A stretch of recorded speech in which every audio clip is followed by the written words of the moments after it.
Hello students, आज हम आपकी सदाचार की बातें बुक का चैप्टर 3 दयालु बालिका स्टार्ट करते हैं। सर्दी के दिन थे, शाम का समय था। हल्की हल्की बारिश हो रही थी, ठंडी हवा चल रही थी। शमीम जल्दी जल्दी अपने घर जा रही थी। यहाँ पे दिन कौन से हैं? सर्दी के और शाम का समय है।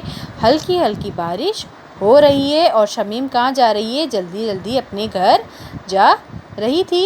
इतने में बारिश तेज हो गई। इतने में बारिश क्या हो गई? तेज हो गई। शमीम ने छतरी तान ली और कदम तेज कर दिए। शमीम ने क्या करा? अपनी छतरी तान ली और अपने कदम क्या कर दिए? तेज कर लिए। उसने अपनी छतरी खोल दी और जल्दी जल्दी चलने लगी। वह एक पेड़ की बगल से गुजरी, तभी उसकी नज़र एक बूढ़े पर पड़ी। वह कहाँ से गुजर रही थी? एक पेड़ से गुजरी, तभी उसकी नज़र किस पे पड़ी? एक बूढ़े व्यक्ति पर पड़ी।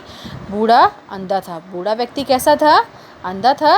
वह ठंड से काँप रहा था। और वह ठंड से क्या कर रहा था? काँप रहा था। ये देख शमीम के कदम वहीं रुक गए। और यही देखकर शमीम के कदम क्या हो गए? वहीं रुक गए। उसने एक बूढ़े व्यक्ति को देखा। वो अंधा था और वो ठंड से क्या हो रहा था? काँप रहा था। शमीम ये देखकर वहीं रुक गई। बूढ़े के पास जाकर बोली, आपको कहाँ जाना है बाबा? तो शमीम ने अपनी दयालुता दिखाते हुए उसको बूढ़े व्यक्ति के पास गई और बोला, आपको कहाँ जाना है बाबा? बड़े नाले के पास बस्ती में जाऊंगा बेटा।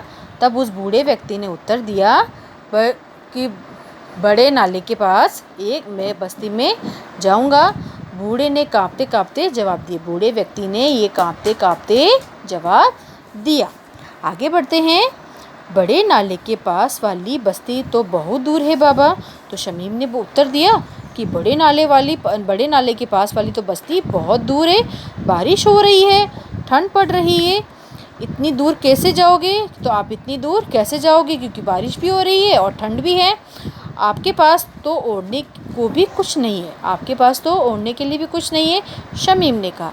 तो शमीम ने क्या बोला उसको बूढ़े बाबा को कि बड़ी बस्ती तो बहुत दूर है और बारिश हो रही है ना? तो आप इतनी दूर कैसे जाओगे? बूढ़े ने कुछ जवाब नहीं दिया और बूढ़े व्यक्ति के पास कोई जवाब नहीं था। उसने कोई जवाब नहीं दिया। शमीम ने बूढ़े के ऊपर अपनी छतरी तान दी। शमीम ने क्या किया? बूढ़े व्यक्ति के ऊपर अपनी छतरी तान दी। बोली, उठो बाबा, आओ मेरे साथ आओ। तो शमीम बोली, बाबा उठो और मेरे साथ आओ। बूढ़े को साथ लेकर शमीम अपने घर आ गई। बूढ़े व्यक्ति को लेकर वह कहाँ गई? अपने घर। शमीम के अब्बा ने बूढ़े को कमरे में बिठाया, कंबल ओढ़ा दिया। अब शमीम के अब्बा ने, उसके पापा ने उसको कंबल ओढ़ा दिया और कमरे में बैठा दिया। शमीम के अब्बा ने बूढ़े को गरम गरम चाय पिला दी और शमीम की मम्मी ने उसको क्या किया? गरम गरम चाय पिला दी। अम्मा मतलब उसकी मम्मी। कंबल और चाय की गर्मी पाकर बूढ़े को बहुत चैन मिला।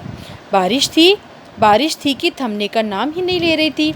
शमीम ने कहा, बाबा रात में यहीं रुक जाओ। तो शमीम ने बोला, रात को यहीं रुक जाओ, खाना खाकर आराम से सो जाना, सुबह होने पर चले जाना। तो शमीम ने बोला, बारिश हो रही थी बाबा, आप क्या करो, रात को यहीं रुक जाओ, जब सुबह होगी आप चले जाना। तो बहुत भली हो बेटी। तो बाबा ने क्या बोला? बेटी तुम बहुत भली हो, पर आप लोग को तकलीफ़ होगी, बूढ़े ने कहा। तो बूढ़े व्यक्ति ने क्या कहा?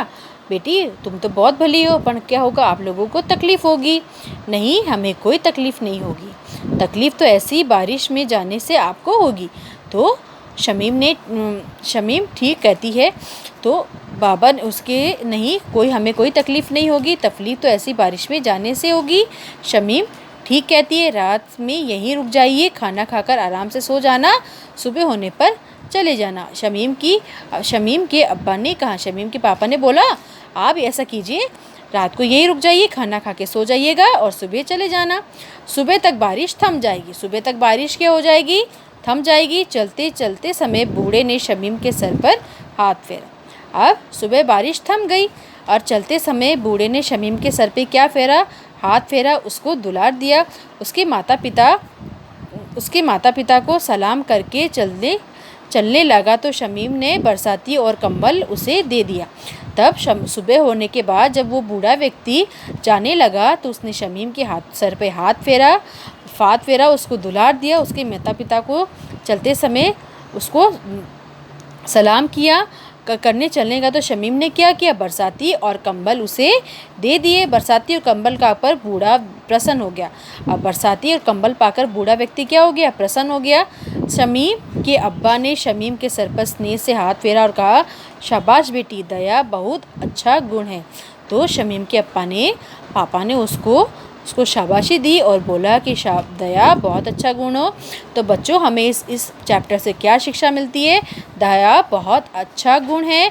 दया से इंसान अच्छा कहलाता है। हमें अपने सामर्थ्य के अनुसार सभी की मदद करनी चाहिए।